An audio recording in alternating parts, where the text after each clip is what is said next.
السلام عليكم ورحمة الله وبركاته.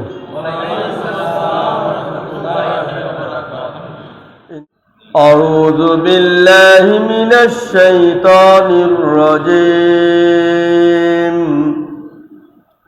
بسم الله الرحمن الرحيم. وسارعوا إلى مغفرة من ربكم وجنة وسارعوا إلى مغفرة من ربكم وجنة عرضها السماوات والأرض عدت للمتقين. إن الله وملائكته يصلون على النبي يا أيها الذين آمنوا صلوا عليه وسلموا تسليما. মহান রব্বুল আলামিনের লাখ কোটি শুকরিয়া যে মহান রব্বুল ইজ্জত আল জালাল আজকের এই পবিত্র জুমার দিনে আমাদেরকে তার পবিত্র ঘরে সালাতুল জুমা আদায় করার জন্য আসার বসার কথা বলার সুযোগ দিলেন। সকলে মিলে আমরা কালেমাত শুকর আদায় করছি আলহামদুলিল্লাহ। বিশ্বনবী আকায়ে নামদার তাজদারে মদিনা প্যারা নবী মুহাম্মদুর রাসূলুল্লাহ সাল্লাল্লাহু আলাইহি ওয়াসাল্লামের রওজায়ে মুবারকে সকলে আমরা দরুদ এবং সালাম পেশ করছি, বলি আমিন। প্যারা হাজিরিন, আজকে আমি মহাগ্রন্থ আল কোরআনের সূরা আলে ইমরানের 133 নম্বর আয়াতে কারিমা তেলাওয়াত করেছি। 133 136 এই দুটি আয়াত থেকে আমরা কথা বলবো ইনশাআল্লাহ। বলেন ইনশাআল্লাহ। আল্লাহ রাব্বুল আলামিন এই দুটি আয়াতের মধ্যে বলছেন ওয়াসারিউ, তোমরা দৌড়াও, তোমরা প্রতিযোগিতা করো, ইলা মাগফিরাতিম মির রাব্বিকুম, তোমাদের রবের ক্ষমার দিকে, ওয়া জান্নাতিন, জান্নাতের দিকে, আরদুহাস সামাওয়াতু ওয়াল আরদ, যে জান্নাতের সীমানা আকাশ জমিন বিস্তৃত। সুবহানাল্লাহ। তাহলে আল্লাহ পাক কিসের প্রতিযোগিতার জন্য আমাদেরকে বলেছেন? আল্লাহ তাআলার ক্ষমা এবং জান্নাত। উইদ্দাত লিল মুত্তাকিন, যে জান্নাতটা প্রস্তুত করা হয়েছে মুত্তাকিদের জন্য। সুবহানাল্লাহ। এখন মুত্তাকি কারা? কাদের জন্য জান্নাত আল্লাহ প্রস্তুত করলেন? পরের আয়াতে মুত্তাকির গুণগুলো আল্লাহ বলছেন, আল্লাযীনা ইউনফিকুনা ফিস সাররাই ওয়াদ দাররাই, যারা সচ্ছল অসচ্ছল উভয় অবস্থায় আল্লাহর পথে অর্থ ব্যয় করে। সচ্ছল হোক অসচ্ছল হোক, ধনী হোক গরিব হোক, অভাবে হোক, সর্ব অবস্থা আল্লাহর পথে কি করে? অর্থ ব্যয় করে। এক নম্বর মুত্তাকি। ওয়াল কাযিমিনাল গায়যা, যারা তাদের রাগকে দমন করতে পারে, সংবরণ করে। ওয়াল আফিনা আনিন নাস, মানুষদের দোষ ত্রুটিগুলো ক্ষমা করে দেয়। সুবহানাল্লাহ। আল্লাহ তাআলা এরা মুত্তাকি, আর এই মুত্তাকিদের জন্য আমি জান্নাতকে প্রস্তুত করে রেখেছি। প্রস্তুত করব এটা নয়, প্রস্তুত করে রেখেছি। আল্লাহু ইউহিব্বুল মুহসিনিন, এরা মুত্তাকি থাকবে না, এরা মুহসিন হয়ে যাবে। এই জাতীয় মুহসিন সৎকর্মশীল বান্দাকে আল্লাহ তাআলা ভালোবাসেন, পছন্দ করেন। তাহলে এবার আসেন, ওয়াসারিউ, দৌড়াও, প্রতিযোগিতা করো। আর প্রতিযোগিতা করতে হলে একজনকে পিছনে পেলে আরেকজন দৌড়ে যাওয়া লাগে, নাকি বলেন? বল গোল্লা খেলছেন না একটু? কি ছোটকালে গোল্লা খেলেন না? অন্ত গোল্লার কথা ভুলেই গেছেন। অর্থাৎ ওই আই লিগের সুই আবার ইয়ে না আশা লাগবে, আবার বাধা আছে না হতো ওই পক্ষের লোকেরা আমার সুই দিতে এলে তো আমি শেষ। প্রতিযোগিতা বুঝেন, রাস্তায় যখন আমরা যাই তখন গন্তব্যস্থলে পৌঁছার জন্য কে কত স্পিডে গাড়ি চালায় যেতে পারে, কে কার আগে যেতে পারে। অনেক সময় ওভারটেক করতে গেলে গাড়ি অ্যাক্সিডেন্ট হয়, কিন্তু কেন এই ওভারটেকটা করে? যেন আমি তার আগে যেতে পারি। কেউ আমরা ব্যবসার প্রতিযোগিতা করি, কেউ চাকরির প্রতিযোগিতা, কেউ ব্যবসা বাণিজ্য, চাকরি বাকরি, কৃষিখাত, খামার, দুনিয়ার এই জাতীয় প্রতিযোগিতা আমরা সবাই কি লিপ্ত। এই প্রতিযোগিতা করতে গিয়ে আমরা আল্লাহর হুকুমটাও অন্তত অনেক সময় বাদ দিয়ে দিচ্ছি। অন্য আয়াতে আল্লাহ বলছেন ফাস্তাবিকুল খায়রাত, ফাস্তাবিকু অগ্রসর হও, প্রতিযোগিতা করো, খায়রাত কল্যাণকর কাজের, ভালো কাজের প্রতিযোগিতা করো, কল্যাণকর কাজের প্রতিযোগিতা করো। আরেকটা আয়াত আল্লাহ তাআলা বলছেন তাআওয়ানু আলাল বিররি ওয়াত তাকওয়া, তোমরা নেক কাজ এবং তাকওয়ার প্রতিযোগিতা করো। সুবহানাল্লাহ। তাআওয়ানু, তোমরা প্রতিযোগিতা করো, তোমরা সাহায্য সহযোগিতা করো, আলাল বিররি ওয়াত তাকওয়া, নেক কাজ এবং তাকওয়ার। ওয়ালা তাআওয়ানু আলাল ইসমি ওয়াল উদওয়ান, অন্যায় এবং গুনার কাজে তোমরা সাহায্য সহযোগিতা করো না। কথা কি ক্লিয়ার? এরপরে সূরা হাদীদের 21 নম্বর আয়াত আল্লাহর বলছেন সাবিকু ইলা মাগফিরাতিন মির রাব্বিকুম ওয়া জান্নাতিন আরদুহা কাআরদিস সামাই ওয়াল আরদ। সাবিকু, তোমরা অগ্রসর হও, তোমরা অগ্রবর্তী হও, একজনকে পিছনে ফেলে আরেকজন সামনে এগিয়ে যাও। সুবহানাল্লাহ কইতেন না? কোন কাইলা মাগফিরাতিম মির রাব্বিকুম, তোমাদের রবের ক্ষমার দিকে একজনকে পেলে আরেকজন অগ্রবর্তী হয়ে যাও। ওয়া জান্নাতিন, আর জান্নাত পাওয়ার জন্য অগ্রসর হও, অগ্রবর্তী হও। যে জান্নাত আর দুহা কার দিস সামাই ওয়াল আরদ, যেটা আকাশ আর জমিন বিস্তৃত বিশাল একটা জান্নাত। সুবহানাল্লাহ। কিন্তু আমাদের আমল আঁকলে বোঝা যায় না যে আমরা আখিরাতের প্রস্তুতি নিচ্ছি, আখিরাতের জন্য প্রতিযোগিতা করি। আল্লাহর ক্ষমার প্রতিযোগিতা, জান্নাত পাওয়ার প্রতিযোগিতা তো আমাদের মাঝে নাই। কথা কন না? আছে। এক বাড়িতে গেছি, আর এই বাড়িতে সব বিল্ডিং আর বিল্ডিং, একটা টিনের ঘর নেই, বিশাল এক বাড়ি। ওই বাড়ির একটা ছেলেরা আমি তাকে জিজ্ঞাসা করলাম, ভাই তোমার বাড়িতে সব বিল্ডিং, একটা টিনের ঘর নেই, ঘটনাটা? সে আমারে বললো, হুজুর আমাদের বাড়ির মধ্যে বিল্ডিং এর প্রতিযোগিতা চলে। যেমন কয়েক গৃহস্থ যদি একটা করে, আরেকজনের তার চেয়ে আরো নিউ মডেলের আরেকটা কিভাবে করা যায় সে এই চিন্তা করে। প্রয়োজনে ব্যাংক থেকে লোন নেয়, সুদের উপরে টাকা লয়, প্রয়োজনে জমি বিক্রি করবে, তারপর বাড়ির বিল্ডিং এর প্রতিযোগিতায় টিকা লাগবে। এরকম আছে না নাই? এটা বাস্তব কথা কইছি। কিন্তু আল্লাহ সাবিকু, অগ্রসর হও। দুনিয়ার বিল্ডিং এর নিউ মডেলের বিল্ডিং করার জন্য বলা নাই, ওই জান্নাতের বিল্ডিং এর জন্য অগ্রসর হও। সেই প্রতিযোগিতা কি আমাদের মাঝে আছে? এখনো বুড়িয়া করে যদি জিজ্ঞাসা এটা বালা আসেননি, কাকারে বালা নাই, জমি কদ্দুরা কিনি দেনা আছি, ওলাইগা বিদেশের এই অবস্থা, ইগার ইয়েনি জমি কদ্দুরা লইতে আইলে অনেক বালা হইতো রে কাকা। কাকা এই কথা কয় না, কাকা তার জন্য আজকে হইতে মারি না, এখানে দোয়া করিও যান ব্যান্ডে ঢুকতে পারি, এই কথাটা কোনো কাকা যেটা কয় না।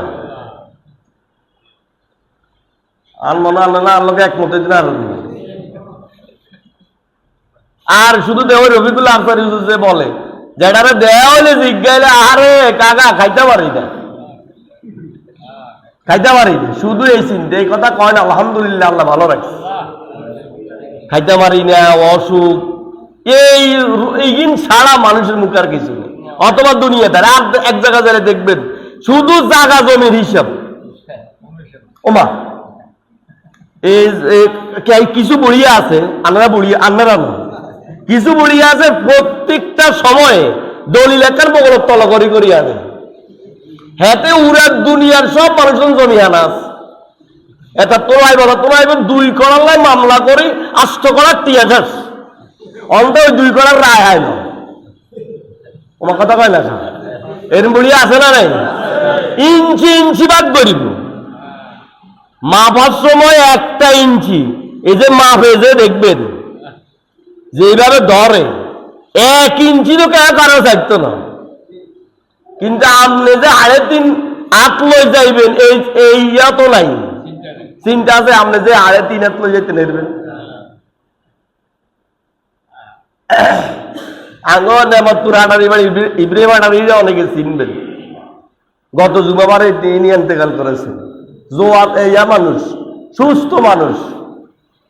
এই জুমারে তারে হাসপাতাল মানে ডাক্তার কাছে নিব, কত টন ভাইরা উড়ে নিন কাট দিয়ে যেতেন না। আমার নতুন জামা দে, নতুন এই লুঙ্গি দে, এগুলা হিন্দি যাই। আর তোরা টিয়া যেগুন খরচ করবি তোকে টিয়া আয় লাগাইতাম না। আর টিয়া আছে, আর টিয়া তো করে দিয়ে দিই, বউ করে কয় পুতরা তো বিদেশ।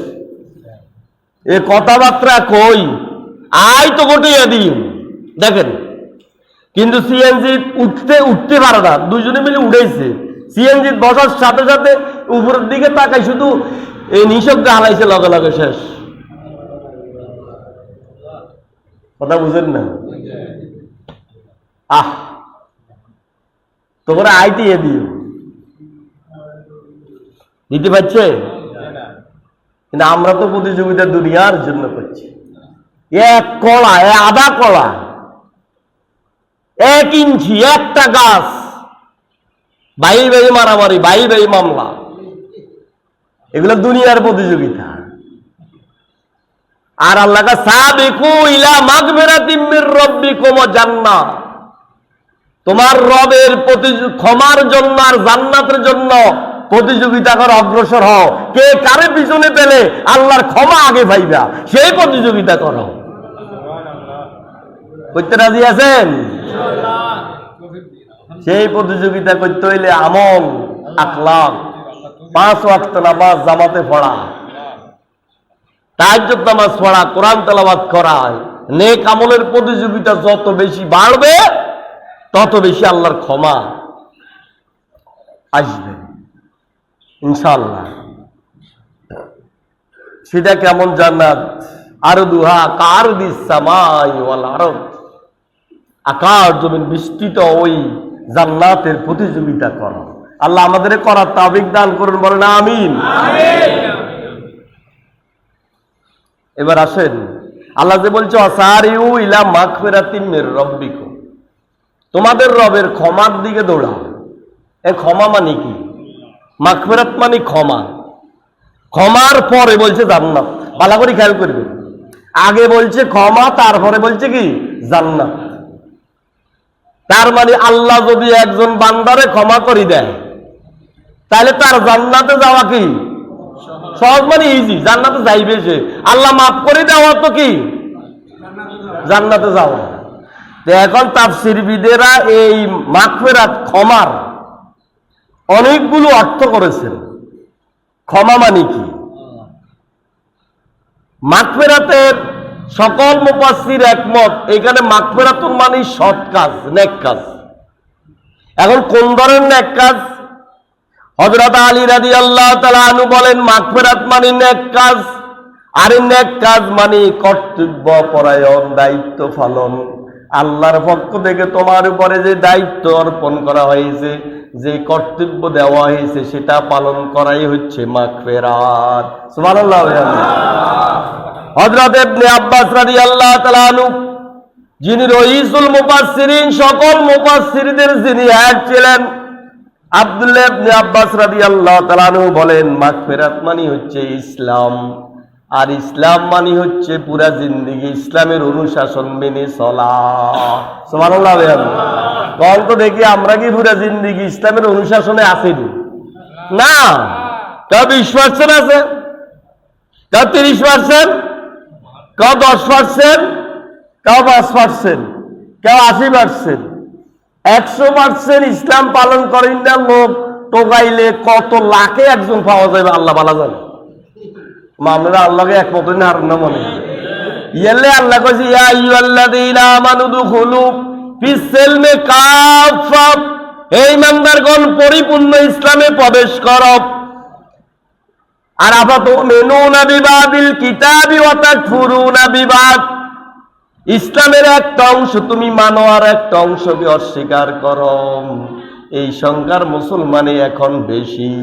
কথা কন না কা বুঝাইলে বুঝলে, নামাজ পড়ে, রোজার আগে হজ করে, যাকাত দেয়, ইসলামের একটা অংশ সে মানল, আবার সুদও খায়, ঘুষও খায়, ওজনে কম দেয়, সে কি ইসলামের আরেকটা অংশকে অস্বীকার করলো? ইসলাম তো আর পুরা মানা হলো না। কথা কন না খা। এরকম উদাহরণ দিতে গেলে অসংখ্য উদাহরণ আছে। কিছু মানি আমরা, কিছু আমরা মানি না, কিন্তু আল্লাহ কইছে পুরা মানো। এখানে হযরত ইবনে আব্বাস রাদিয়াল্লাহু তাআলা আনহু বলেন, আর এই মাগফিরাত মানে হচ্ছে পরিপূর্ণ ইসলামকে পালন করা। আর যে ব্যক্তি পরিপূর্ণ ইসলাম পালন করবে আল্লাহ পাক তারে ক্ষমা করে দিবে, আর ক্ষমা করে দিলেই তো জান্নাত। জোরে সুবহানাল্লাহ কোন না। অনেকে মনে করে কোন দিন মরিয়ম জান্নাত, এগুলা বাই, এগুলা মেলা হরের কথা, এত আগে গিয়ে চিন্তা করি লাভ কি? এরকম কই না, আছে না নাই? মা বাবা অনেক আশা ভরসা করি বাচ্চাদেরকে স্কুলে ভর্তি করাইছে। এই যে শিশুকালে বাচ্চারা চলে যাবে, এটা বাচ্চারাও জানতো না, মা বাবাও জানতো না, নাকি বলেন? এই যে আমরা সোশ্যাল মিডিয়ায় ফেসবুকে যদি বাচ্চা করে যে দেখি, অনেকের ছবি দেয়, যে একটা দেখলাম কালকে রাত্রে, এই 3 সন্তানে মারা গেছে। এটা দেখলে মানুষ হিসেবে আসলে কলিজা ফেটে যায়, সহ্য হওয়ার বিষয় নয়। কত যুবক মরি যায় না? তাইলে আমি আপনি যে ওই যে ওই মেয়ে জুমার তো হলো, আমার এলাকার ওই মুরব্বী জুমা হলো, বাতও আইলো, ডাক্তারের কাছে যাইতেছে, আইতে বগরে টাকা দিবে, কিন্তু আল্লাহ গাড়িতে উঠা পর্যন্ত সুযোগ দিল না। আমারে আপনার আল্লাহ কবেনি সুযোগ দিবে এটার তো কোনো নিশ্চয়তা নেই। সুতরাং যে এই সময়টা পাচ্ছি, এই সময় যেন ইসলাম পালন করতে পারি, আর এইটাই হচ্ছে মাগফিরাত। সুবহানাল্লাহ। 3 নম্বরে বলছে হযরত আবুল আলিয়া রাদিয়াল্লাহু তাআলা আনহু বলছেন, মাগফিরাত মানে হচ্ছে হিজরত। মাগফিরাত মানে কি? হিজরত। যেমন মক্কা থেকে মদিনায় সাহাবীরা হিজরত করছে না? হিজরত মানে কি? ত্যাগ করা, আল্লাহর দ্বীনের জন্য, আল্লাহর সন্তুষ্টির জন্য, মাগফিরাতের জন্য। বাড়ি গাড়ি দন্দলত, স্ত্রী পরিবার পরিজন, ব্যবসা বাণিজ্য সব মক্কায় রেখে মদিনায় চলে যাচ্ছে হিজরত করার জন্য। কি কথা কন না? তো উনি বলছেন মাগফিরাত মানে হিজরত। ইন্নাল্লাযীনা আমানু ওয়াল্লাযীনা হাজারু ওয়া জাহিদু ফি সাবিলিল্লাহ উলাইকা ইয়ারজুনা রাহমাতাল্লাহ। আল্লাহ বলছে যারা ঈমান এনেছে, হিজরত করেছে, জিহাদ করেছে, এরাই আল্লাহর রহমতের আশা করতে পারে। সুবহানাল্লাহ। তুই কেবল অন হিজরত কি? অন হিজরত হইল 15-16 বছর আগে মিথ্যা মামলা দেওয়ার পরে বেড়া বিদেশ চলে গেছে, মামলার কারণে আইজও বাই যাইতে পারে না, একদম ডাইরেক্ট মিথ্যা, শুধুমাত্র দ্বীনি আন্দোলন করার কারণে এই মামলাটা খাই, এখনো 15-16 বছর বিদেশ আইতে পারে না। এটা কোন ধরনের হিজরত আমরা মনে করবেন? এর চেয়ে বড় হিজরত কি আর কিছু হইতে পারে? আমার কথা কন না। এরকম আছে না নাই? আছে। আমরা কত বড় উঠতে পারি না। আঙ্গ অপরাধ কি ছিল? অপরাধ একটাই, আমরা ইসলামী আন্দোলন করি, এই জন্য গড়ে শুইতে পারি না। আর গড় যেদিন হচ্ছে সেদিনই পুলিশ, তো কইছে না আমরা তো খবর রাখছে গোয়েন্দা দি আমরা কোন দিন বাইতে কোন দিন কোনায় উঠি কোথায় শুইতাম এটাও খবর রাখতো তো একদিন 2-4 দিন এক ঘরে উঠলে আর ওই ঘরে উঠতাম না কি কথা কর না তা আমি বড় এক হুজুরে জিজ্ঞাইলাম যে ভাই এই যে আমরা পরিবার পরিজন সব ছাড়ে দিই আরেকজনের ঘরে রাইতে শুইতাম এখানে আমার ব্যক্তির কোনো অপরাধ নেই শুধু আমি আল্লাহ দ্বীনের আন্দোলন করার কারণে হয়েছে তো এটা কি এটা হিজরত সব পাওয়া যাবে এটা হিজরত আলী রাদিয়াল্লাহু তাআলা আনহু বলেন এই মাগফিরাত মানে হিজরত মাগফিরাত মানে কি হিজরত হযরত আনাস ইবনে মালিক রাদিয়াল্লাহু তাআলা আনহু বলেন মাগফিরাত মানে হচ্ছে নামাজের প্রথম তাকবীর এই যেটা আমরা বলি তাকবীরে উলা প্রথম তাকবীরের সাথে নামাজ আদায় করা বলেন তো সবাই আনাস ইবনে মালিক কি বলছে মাগফিরাত মানে কি প্রথম তার সাথে নামাজ আদায় পারবো তো ইনশাআল্লাহ ইনশাআল্লাহ এরপরে সাঈদ ইবনে জুবাইর রাদিয়াল্লাহু তাআলা আনহু বলছেন মাগফিরাত মানে হচ্ছে সার্বক্ষণিক সব সময় আল্লাহর ইবাদতে মশগুল থাকা যাহাক রাদিয়াল্লাহু তাআলা আনহু বলছেন মাগফিরাত মানে হচ্ছে জিহাদ ফি সাবিলিল্লাহ আল্লাহর পথে জিহাদ আল্লাহর পথে সংগ্রাম করা ইকরিমা রাদিয়াল্লাহু তাআলা আনহু বলছে মাগফিরাত মানে হচ্ছে ইস্তিগফার তাওবা করা তাইলে এবার সবগুলারে মিলান ওয়াসারিউ ইলা মাগফিরাতিম মির রাব্বিকুম তোমরা তোমাদের রবের ক্ষমার দিকে প্রতিযোগিতা করো মাগফিরাতের প্রতিযোগিতা করার এই সকল অর্থ হচ্ছে নেক কাজের প্রতিযোগিতা করো আর এই নেক কাজ হচ্ছে 1 নাম্বার কর্তব্য পালন এই নেক কাজ হলো 2 নাম্বার পুরা জিন্দেগিতে ইসলামের অনুশাসন মেনে চলা এই নেক কাজ হইল দ্বীনের স্বার্থে বাড়িঘর দুয়ার ছেড়ে ইসলামের স্বার্থে হিজরত করা এই নেক কাজ হইল প্রথম তাকবীরের সাথে নামাজ আদায় করা এই নেক কাজ হলো সব সময় আল্লাহর ইবাদতে মশগুল থাকা এই নেক কাজ হলো জিহাদ ফি সাবিলিল্লাহ আল্লাহর জমিনে আল্লাহর দ্বীন কায়েমের সংগ্রামে আত্মনিয়োগ করা এই নেক কাজ হলো গুনাহ করার সাথে সাথে তাওবা করা এই নেক কাজগুলো যারা করবে তাদেরকে আল্লাহ ক্ষমা করে দিবেন আর এই ক্ষমা করলে আল্লাহর জান্নাত তার জন্য প্রস্তুত রাখা হয়েছে এই নেক কাজগুলো করলে আল্লাহ maaf করে দিবেন আর maaf করলে জান্নাত যে জান্নাতটা আল্লাহ উইদ্দাত লিল মুত্তাকিন মুত্তাকিদের জন্য আল্লাহ প্রস্তুত করে রেখেছেন সুবহানাল্লাহ কইতে রাজি আছেন ইনশাআল্লাহ তো এই বিষয়ের জন্য না ইনশাআল্লাহ কইছেন আপনি ফেরেশতারা লিখবো তো এই নেক কাজগুলো করতে রাজি আছেন ইনশাআল্লাহ আপনি আল্লাহরে কইতে নেবেন যে আল্লাহ রাজি আছিলাম কিন্তু আমি বিভিন্ন কারণে করতে পারি না কিন্তু আমি তো রাজি ছিলাম কারণ নেক কাজের নিয়ত করলে সওয়াব আমলনামার মধ্যে কথাগুলো উঠবে তো আপনার সম্মানিত ভাইরা এবার আসেন সময় শেষ মুত্তাকি কারা আমরা পরে আয়াতের আলোচনা আল্লাহ পাকের একলা আগামী জুমা করব মুত্তাকি কারা এটা বলে শেষ করছি ওমর রাদিয়াল্লাহু তাআলা উইদ্দাত লিল মুত্তাকিন এই মুত্তাকি কারা ওমর রাদিয়াল্লাহু তাআলা আমি বলছেন একটা লোক পাহাড়ের গিরিপথ দিয়ে যখন হাঁটে পাহাড়ের গিরিপথ ছিলেন তো 2 পাহাড়ের মাঝখান দিয়ে চিকুন সরু রাস্তা পিচ্ছিল হিসল ঝোপ জঙ্গলে ভরা কাঁটাযুক্ত এখান দিয়ে যদি একটা মানুষ হাঁটে যারা পাহাড়ি এলাকায় গেছেন সফরে অত্যন্ত সতর্কতার সাথে হাঁটে নখ সিবি সিবি হাঁটে যেন পড়ে না যায় পায়ে দিয়ে যেন কাঁটা না ঢুকে ওমর রাদিয়াল্লাহু তাআলা আনহু বলেন এই লোকটার উদাহরণ হচ্ছে মুত্তাকির উদাহরণ মুত্তাকি ওই ব্যক্তি যে ব্যক্তি এই গুনার পৃথিবীতে চলার সময় এত সতর্কভাবে চলে যেন তার ভিতরে কোনো গুনাহ প্রবেশ করতে না পারে ওই লোকটা পাহাড়ের পথ দিয়ে হাঁটতে যেরকম সতর্কভাবে হাঁটে যেন পড়ে না যায় কাঁটা না ঢুকে মুত্তাকি ওই ব্যক্তি যেই ব্যক্তি এই পৃথিবীতে এমন ভাবে চলে যেন কোনো গুনাহ তার ভিতরে প্রবেশ করতে না পারে বরং আমরা তো আর গুনার প্রতিযোগিতা করি কথা কন লেখা গুনাহ ঢুকতে পারো এইটা বাধা দূরের কথা আর গুনার প্রতিযোগিতায় তো আমরা অনেকে কি লিপ্ত আছি আর ইবনে আব্বাস রাদিয়াল্লাহু তাআলা আনহু বলছেন, মুত্তাকি ওই ব্যক্তি যেই ব্যক্তি অশ্লীল কাজ, কবিরা গুনাহ, শিরক, বিদআত থেকে নিজেকে বাঁচিয়ে রাখেন, তার নাম হচ্ছে কি? মুত্তাকি। আরেকজন বলছেন, বাইং মাছ চিনেননি? বাইং মাছ চিনেন না? বাইং মাছ থাকে কোথায়? একদম হ্যাকের ভিতরে। বাইং মাছটা যখন আপনি টেনে উঠাবেন তখন গার মধ্যে কোনো কাদা নাই, কিন্তু থাকও নাই হ্যাকের ভিতরে, কিন্তু উঠেলেই গার মধ্যে কোনো হ্যাক নাই। মুফাসসির বলছেন যে এই বাইং মাছের উদাহরণটা হচ্ছে মুত্তাকি। গুনার পৃথিবীতে বসবাস করবে কিন্তু গুনাহ গায়ে লাগবে না, এমন ভাবে জিন্দেগি গঠন করবে। আল্লাহ তাই মুত্তাকিদের জন্য উইদ্দাত লিল মুত্তাকিন, জান্নাত আমি বানাবো নয়, জান্নাত আমি তাদের জন্য বানাই রাখছি। সুবহানাল্লাহ।